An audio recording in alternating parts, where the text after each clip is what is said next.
बिस्मिल्लाहिर्रहमानिर्रहीम। I am doctor Akhtar working as chest and medical specialist in Gurewala as well as मुंशियावतनी। ये एक मुख्तलिफ वीडियोस की सीरीज है जो मैं नेक्स्ट भी कोशिश करूंगा इसको हम कंटिन्यू रखेंगे।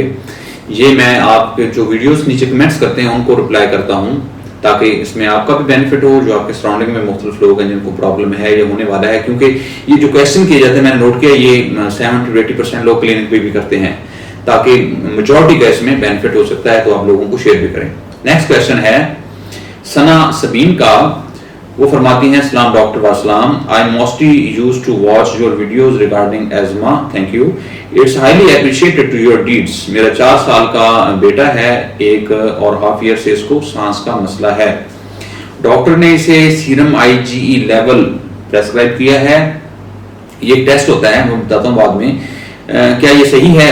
अच्छा, वो भी बता देता हूँ आपको। मेडिसिन कहती है माइटिका 5 mg यूज करता है, और जब सांस होता है तो इसको atom plus clinal कंपोजिटम 15/15 drops nebulise करवाती हूँ। प्लीज बता दें क्या ये ठीक है। सर्दियों में ज्यादा मसला होता है, खांसी के साथ सांस होता है, और गर्मियों में थोड़ा कम प्रॉब्लम होता है। Please help me, I really thankful to you. जी, मोस्ट वेलकम। अब इसमें मैं अब ये जो उन्होंने क्वेश्चन किया, सबसे इंपॉर्टेंट बात है कि ये 70% लोग यही इलाज करते हैं, सबसे पहली बात। अब इसमें उनका क्वेश्चन, 1-2 क्वेश्चन उन्होंने कर दिए हैं। एक क्वेश्चन तो ये है कि सीरम IgE लेवल उन्होंने कहा है कि ये ठीक है या नहीं, पहला। दूसरा क्वेश्चन ये किया है कि वो इस चीज से इलाज करती है, माइटिका से और नेबुलाइज से। नंबर 3 उन्होंने ये बात की कि सर्दी में ज्यादा प्रॉब्लम हो जाता है, गर्मियों में कम हो जाता है। तो इनमें तीनों चीजों को फोकस करूंगा। सबसे पहले बात करेंगे IgE की। IgE मैं एक और वीडियो में बता चुका हूं, इसमें थोड़ा मैं आपको इन डिटेल बता देता हूं। IgE बेसिकली एक एंटीबॉडी है जो हमारे जिस्म में बनती है। वो क्यों बनती है? जब बाहर से कोई एंटीजन आता है, मतलब मिट्टी, धुआं, ठंडी हवा, पोलन, यानी जिस चीज से बच्चे को एलर्जी है, जब उससे एक्सपोजर होता है तो बॉडी कुदरती तौर पर उसके खिलाफ जो है वो ये बना देती है। लेकिन मेजॉरिटी में ये बनती है अगेंस्ट फंगस। फंगस हम कह सकते हैं, उल्ली पंजाबी में कहते हैं फंगस।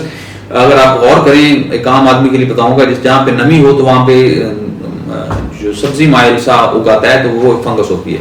अब जो फंगस के बीज है ये हमारे माहौल में बहुत ज्यादा मौजूद है, तो उसमें हर बंदा इनहेल कर रहा है।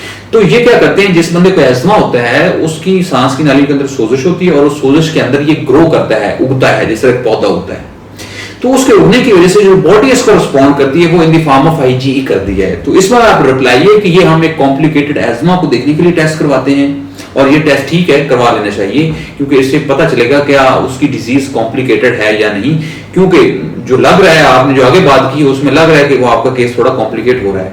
अब अगली बात आपने की कि डॉक्टर ने उसको माइटिका 5 mg दी है, और जब ज्यादा प्रॉब्लम होता है तो आप उसको नेबुलाइज कर देती हैं क्लिनल से और एटम से।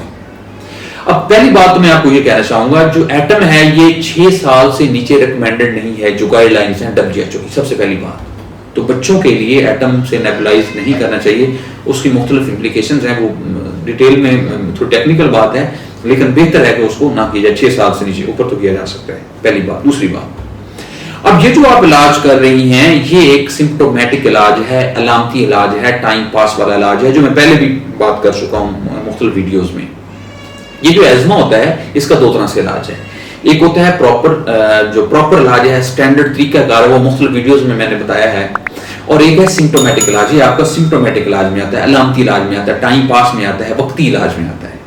अब इसका क्या फायदा होता है? फायदा ये होता है कि आपकी अलामतें कंट्रोल हो जाती हैं। नुकसान क्या होता है कि डिजीज बच्चे की कॉम्प्लिकेट हो रही है, बढ़ रही है वक्त के साथ। अब इसका प्रॉपर इलाज क्या है? प्रॉपर इलाज जिस तरह मैंने पहले भी बताया मुख्तलिफ वीडियोज में, उसको हम डॉक्यूमेंट करें कि वो कितना प्रॉब्लम है थ्रू स्पायरोमेट्री।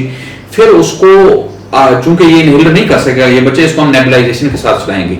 तो इसका पूरा एक प्रोटोकॉल है। इन नेबुलाइजेशन में शॉर्ट एक्टिंग कुछ ड्रग्स होती हैं, कुछ लॉन्ग एक्टिंग ड्रग्स होती हैं। तो इसको एक तो याद रखें कि कभी कभी वाला काम ना करें। आप मुतलका पल्मोनोलॉजिस्ट को दिखाएं, वो आपको रिकमेंड करेंगे कि इस बच्चे को क्या इसमें किस फ्रीक्वेंसी की जरूरत है। दूसरी इंपॉर्टेंट बात है इसमें होती है मेंटेनेंस थेरेपी। एक होता है अलामती कंट्रोल, वो 2 दिनों में मिल जाएगा, लेकिन इसका मतलब ये नहीं कि वो बिल्कुल फिट हो गया है। जो कंट्रोलर थेरेपी है या जो एक प्रॉपर उसकी मेंटेनेंस थेरेपी है, वो एक लॉन्ग टर्म चलाते हैं कम से कम 5-7 माह, यानी वो जो टेस्ट स्पायरो करते हैं उसको 3-3 माह में करते हैं। तो जब तक वो 100% होना चाहिए, जब वो हो जाए तो फिर छोड़ा जा सकता है। तो इसमें इंपॉर्टेंट ये है कि ये आपका सिम्टोमेटिक इसको कॉम्प्लिकेट करेगा। आपने क्या करना है कि पल्मोनोलॉजिस्ट को दिखा के आप उसमें फिर डोजेस काम करते हैं, एक लेवल पे नेबुलाइजेशन स्टार्ट करेंगे, एक डोज से वो देख लेंगे कि उसकी शिद्दत कितनी है, उस हिसाब से डोज होगी। ये सेम डोज नहीं होती सब तमाम प्रॉब्लम्स के लिए। उसके बाद उसमें कम करेंगे जैसे उसकी सिवियरिटी कम होगी। जिस तरह मैंने डिफरेंट वीडियो में बताया कि इसकी सिवियरिटी 1 to 5 होती है, माइल्ड मॉडरेट से सीवियर तक, और उसकी डोजेस कम करेंगे लेकिन कंटिन्यूस रखेंगे और उसको मॉनिटर करेंगे 3-3 माह के बाद। ये WHO की गाइडलाइंस हैं स्पायरोमेट्री को, और जब वो नॉर्मल हो जाएगा उसके बाद हम उसको बंद भी कर सकते हैं, फिर इट्स ओके। अगर आप इसको इस तरह सिम्टोमेटिकली चलाती हैं तो इससे आपकी डिजीज कॉम्प्लिकेट होगी और आप ये ना करें। तीसरा क्वेश्चन आपका था कि उसको सर्दी में ज्यादा मसला हो जाता है, गर्मियों में जरा बेहतर हो जाता है।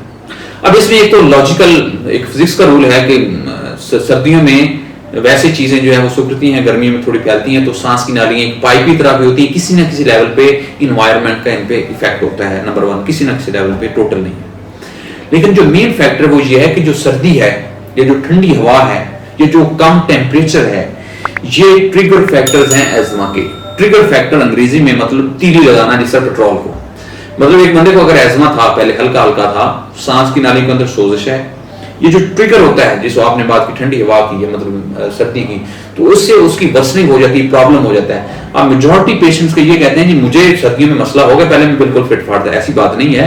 आप ऐसे कहेंगे पहले कम था, इसने आपकी शिद्दत कर दी, लेकिन प्रॉब्लम ये है कि वो जो कम था उसको ठीक किया जाए, गर्मियों में भी ठीक किया जाए। उसका तरीका मैंने बता दिया है कि आप इस अलामती कंट्रोल पे ना रहें, प्रॉपर डॉक्यूमेंट करवाएं, प्रॉपर इलाज करें, उसके बाद छोड़ दें। ये अलामती जो इलाज है ये इसको बच्चे को कॉम्प्लिकेट करेगा। तो ब्रीफली अगर इसको मैं दोबारा रिवाइज करूं तो उसमें यह है कि आपने ये इलाज नहीं करना जो आप कर रही हैं। उसमें माइटी का भी ज्यादा डोज नहीं देते, इसके अपने साइड इफेक्ट्स होते हैं, और ये एक इंटरमिटेंट डिजीज के लिए जो कभी कभी उसके लिए होती है, प्रॉपर इलाज नहीं होता, ये एक अलामती इलाज है और ये इससे डिजीज कॉम्प्लिकेट होती है। नंबर 1। नंबर 2, आपने उसको डॉक्यूमेंट करवाना है और प्रॉपर मेंटेनेंस थेरेपी लेनी है और उसके बाद उसको छोड़ देना है। बाकी मौसम, अगर आप इसको प्रॉपर इलाज करेंगे तो मौसम का इस पर इफेक्ट नहीं होगा अगर आप इसका प्रॉपर इलाज करेंगे, अल्लाह ताला। हाँ, इसके अलावा अगर और किसी दोस्त को क्वेश्चन करना है, मोस्ट वेलकम, नीचे कमेंट्स में लिखें, मैं कोशिश करूंगा कि आपको लॉजिकली उसका जवाब दिया जाए।